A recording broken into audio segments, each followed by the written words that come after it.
ومثلا مدينة يدول جوجو أي النبي محمد قرقي سبان كشاقة وأيضا هذا النبي محمد عليه الصلاة والسلام إن هوين يديسي وحا كحيستي ننكلو مسلمين تكمل وركا سلفا فيه إلهي سبحانه وتعالى وحل الربيع التربية بالأحداث مسلمين تدعدوين دبا لقوا ربيني بالبان وحي كسود دقينو قضية دا النبي محمد لوغا ورمين عليه الصلاة والسلام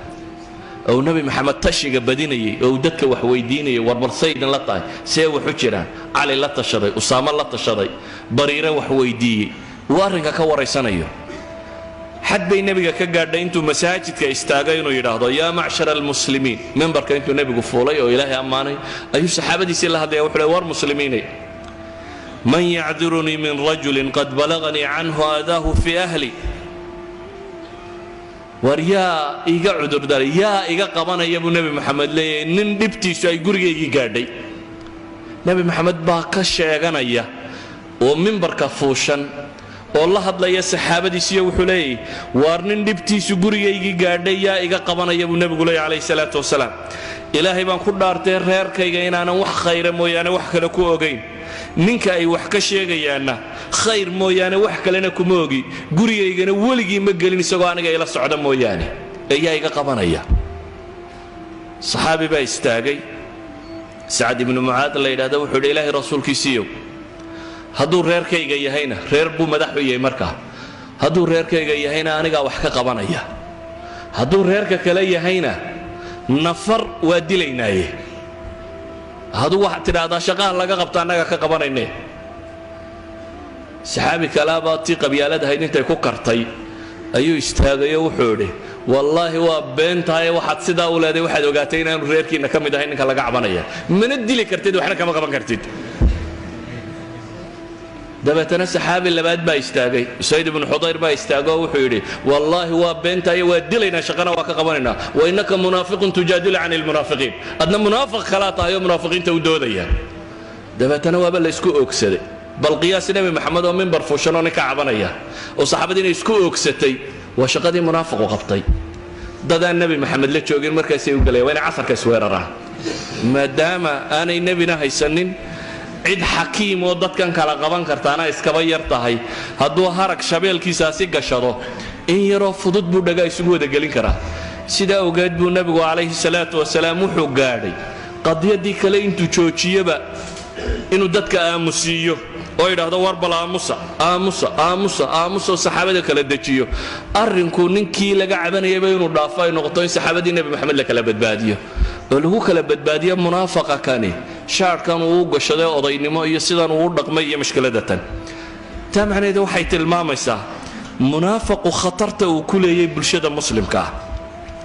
iyo waxa uu geysan karaa inta ay leeg tahay ayay tilmaamaysaa waxaan si isweydiinaynaa leenahay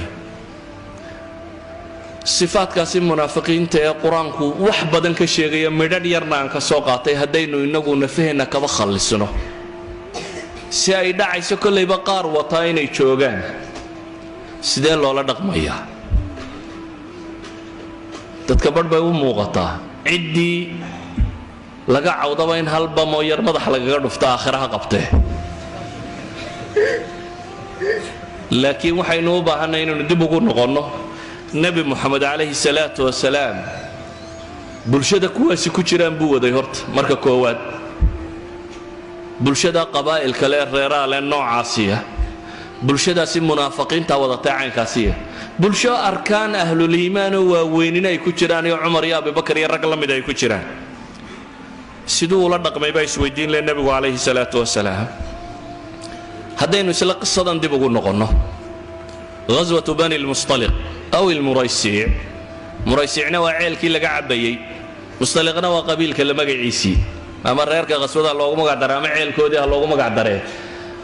دقال كاسي ماشا كدعي مركي لقى صور نقضي لبدا السحابي اللي يرضاه فرك الله لين دبتنا يسكو حناقين ورركي بدنان كان منافقي وكهض لي عمر بقت كيسن ويا النبي قويمي عليه الصلاة والسلام وحكو يدي إلهي رسول كيسيو دعني يا رسول الله أضرب عنق هذا المنافق إلهي رسول كيسيو يقول سيدا munaafaqa kanaa shaqo ka qabtee madaxa kan anugu aan ka jaree igu sii daa waxay isweydiinta le inaynu garanno nebigu muxuu ugu jawaabay calayhi salaatu wasalaam nebigu qadiyadda tan siduu u xalaalay waa mushkilad taagan laakiin ma odhanin nebigu ninkani munaafaq maaha ma odhanin in dil ma mutaysto oo ma dilayno laakiin ufuq intan ka dheer buu nebigu maxamed ka warramay calayhi salaatu wasalaam aragti intan ka ballaadhan qofku isagoo dambaaba isagoo dil xaq muta ayaa waxyaabo badan iyadoo la eegaya qaab kale loo manage garayn karaa qiyaadadu ama dadka hoggaanka haya waa inay noqdaan dad caqli badan oo aan wadciga midhmidh u qiyaasaynin ama u eegaynin bulshada iyo waxa ka ratibmaya sida wax u dhici karaan arki kara nebigu wuxuu ku yidhi calayhi salaatu wasalaam dachu laa yataxadaث الnaas ana muxamadan yaqtul asxaaba war iska daa buu ku yidhi nebigu dhaaf ninka kan ummadda kale isugu sheekayn maysa buu nebigu yidhi nebi muxamed inta la socotuu laayaa la odhan maaye nebi moxamed muxuu ilaalinayay ninkani waa munaafaq dhib buu muslimka ku hayaa laakiin haddana wuxuu nebigu ilaalinaya calayhi salaatu wasalaam sumcadda ah dadka muslimiinta ama nebi moxamed inta la socota inuu yidhaahdo wuu xujoobo madaxa uu ka googooyo inay dadka kale gaadho waayo dadka kale u ta'wiilin maayaan u odhan maayaan siduu imaamu nawowi fii saxiixi muslim xadiidka markuu sharxay u tilmaamayo wuxuu leeyahy nebigu xaq buu lahaa inuu dile laakiin dee gaaladu u ta'wiilin mayso o odhan mayso ninkana dhib buu geystay kan buu geystay waxay uma odhanayaan kuwii la socdayba madhiye maxaa laga doonayaa maxaa meesha ka muuqda marka waxaa ka muuqda inaynu baranno ninkani dil wuu xaq mutay wuu dhib badnaa mushkiladiisu waa taa gaadhsiisnayd inuu haddana markii madiine la tagay qisadii hore aan ka warramayuu geystay labada qiso waxa horreeyey tanuu nebigu sii daynayo isagoo shalayto waxaa soo sameeyey ayuu haddana markii madiine la tegey xaadisatul ifki iyo wixii uu abuuray ee keentay in saxaabadii dhagaas la gasho idan dilkiisu wuxuu keensan lahaabaa muuqanaysa inta shush badan uu soo baxo oo dad badan ay garan waayaan sababta wax loo dilay oo warar badan la sheego oo qabaa'il badan ay madaxa isla geli karaan idan nebigu calayhi salaatu wasalaam meel durugsan buu wax ka arkay qur-aanka ilaahay subxaanahu wa tacaala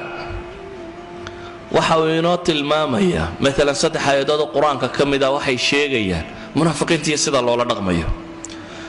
kow ilaahay subxaanahu wa tacaala wuxuu leeyahay yaa ayuha nabiyu jaahid alkufaara waalmunaafiqiin واغلظ عليهم ومأواهم جهنم وبئس المصير إلهي وحلي النبي الله جاهد الكفار والمنافقين قالوا يا منافقين بلا جهاتا بلا يري لكن وين نسويدنا السيرة دي عملي النبي محمد عليه الصلاة والسلام سيدو قلبه ولا جهاتا لما هي وح منافق ومنافق نمل له دلي تاريخ النبي عليه الصلاة والسلام انت انو اخريني كما هينو وح انت لا سو قبتay nifaaq loo dilay bale waxa la yiraahdaa Abdullah ibn Ubay hadithatul ifki markuu dhigay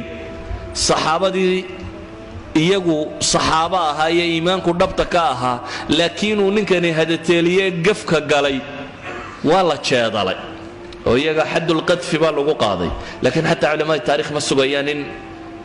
Abdullah ibn Ubay hatta jeedalka ara lagu ma dhufanin مصطحيو يعني رجل لم يتكها ولا جادله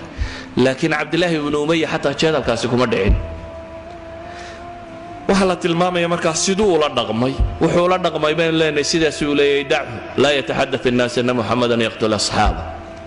الهي قران كو حكولي markii laga waramay munaafiqiin ayaa ilaahay wuxuu leeyahay humul adu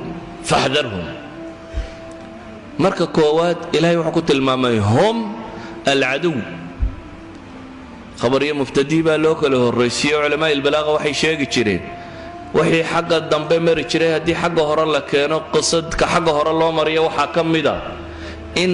wax lagu qasrinayo waxoo lagu koobayo inay yigi kaanama la leeyahay iyagoo qurunbaa ah colba waa iyagaba ilaahayna yidhi kama murmayno markaa munaafiqiinu cadowye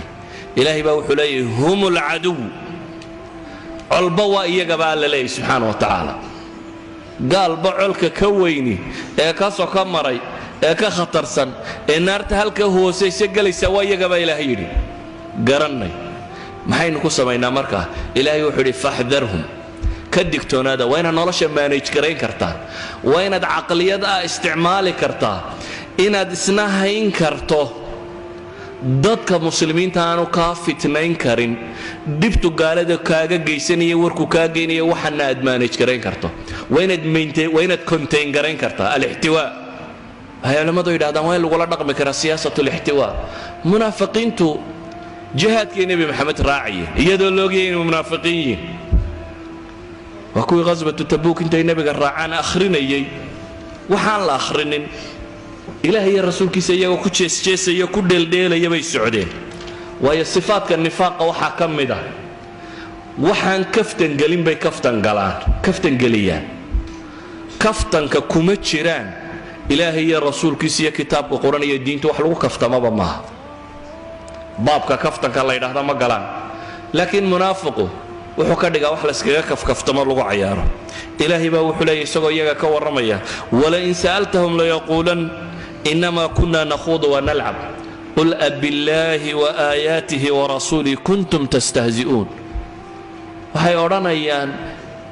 haddii la weydiiyo waa jidkaan isku dhaafinayno waa dheeldheel iyo kaftan iyo bay naga ahayd war ma ilaahay iyo aayaadkiisa iyo rasuulkiisa ku jeesjeesayseen baa ilaahay leeyahay laa tactadiru waxbaha cudurdaaranina baa layidhi qad kafartum waa gaalowdeen haddana lama dilin waxna looma geysanin ciidankii muslimiintaana ay la socdeen ma yahay dad kaa tegaya maaha dad baaba la firdhiyaayoo kaa hadha oo aad tidhaahdaa warina kala kaxeeya ma hadhayaano nebi maxamed bay xataa dagaalku ku socday dhex socdaan dan kalena male inay wax fasahaadiyaan bay u socdaan haddana iyagoo caynkaa u socdu nebi moxamed calayhi salaatu wasalaam wadi karayo hayn karayay idan bulshada qiyaadaadka hogaamiye muslimkii waxa loo baahan yahay dee masaajidka saful awalkoo qura lama wado munaafiqiintaaba saful awalka gasha markay doonto sida daraaddeed qofku waa inuu noqon karaa ama qiyaadada islaamiga waa inay noqon kartaa dad hayn kara bulshada dhammaantood saa daraaddeed baa ilahay wuxuu leeyahy subxaana wa tacaala hum ulcaduwu baa ilaahay yidhi colwa iyaga laakiin see loola dhaqmayaa faxdarhum qaatalahum allahu annaa yufakuun baa ilahay yidhi ka digtoonowun iska ilaaliya baa la leeyahy subxaana wa tacaala ilahay wuxuu leeyahy subxaana wa tacaala aayadda saddexaad ka warramaysa qaabka loola dhaqmayo وإذا قيل لهم تعالوا إلى ما أنزل الله وإلى الرسول رأيت المنافقين يصدون عنك صدودا فكيف إذا أصابتهم مصيبة بما قدمت أيديهم ثم جاءوك يحلفون بالله إن أردنا إلا إحسانا وتوفيقا أولئك الذين يعلم الله ما في قلوبهم فأعرض عنهم وعظهم وقل لهم في أنفسهم قولا بليغا إلهي وحليه سبحانه وتعالى ودول هدي لوغو ييرو إلهي يا رسول كيسا يا دين تيسا وركالا يا راعة هدي الله يراهدو واحد أركي سابا إلهي إليه وكم مدحديك يو كعرر يو كسي جيسانية كوا دين تا كعرر يو كسي جيسانية لما أوران مدحا كقر يا إلهي وحليه فكيف إذا أصابتهم مصيبة بما قدمت أيديهم ثم جاءوك هدي بلايا هلا يشوف بل كور مركي بلايا كل عضو إيه هدنا أنت كوي ما طان أورانا يان وحي أن ودنونا نجو حاجاتيهم بين نجاهي أرنكم باميشا نولا يكون هذا وحي نجاهي دون إحسانا وتوفيقا إلهي وحده سبحانه وتعالى أولئك الذين يعلم الله ما في قلوبهم وقوى إلهي أجي هي وحق قلبك كجتره نوع أيهين إلهي وأجي بالله سبحانه وتعالى لكن ما حيكون سماه فأعرض عنهم بالله اسكجتشيسو وعظهم واني وقل لهم في أنفسهم قولا بليغا نفه هذا واحد كتر هذا بالله سبحانه وتعالى واحد وشيكتا ور ميل فقارك ور بليغ أي وحقوق هذا كرانو التلمام وحن هبين ما نرادين إياه كوبان كاستعماله إسلام مركان عن كلا صعده محاضرات كدينية يبرامج هذا حسوسينية آخر ذا تلو هل كان كلا ما كويسة عبشة نوكله هذا بوحن كوها يا channel كورباهين تنولش إسلام كا أو تيفي دعوة ذا كشقيا رمها الدعوة ده كاسوات كلا صعنيسو برت يوتيوب كواحد كقرته ورباهين تنولش إسلام كا وحكوسو بحيا channel كورباهين تنولش إسلام كا كسر دوفو waxaad sii gashaa qaybta ay ku qoran tahay playlist oo aad ka helayso in ka badan 230 qol oo ay ku kaysan yihiin muxaadaraad iyo barnaamijyo diiniya khayrka ka faa'iideyso sina gaarsi walaalkaaga islaamka ballanteenu waa warbaahinta nolosha islaamka. ma jeceshahay inaad barato qur-aanka kariimka ee cilmiga shareecada islaamka? ugu kaalay markaska xifdul qur'aan online oo baro adigoo gurigaaga jooga qur-aanka higaada iyo culumta shareecada islaamka. wixii faahfaahina kala xidhiidh nambarada shaashada kaaga muuqda. ballanteenu waa markas xifdul qur'aan online.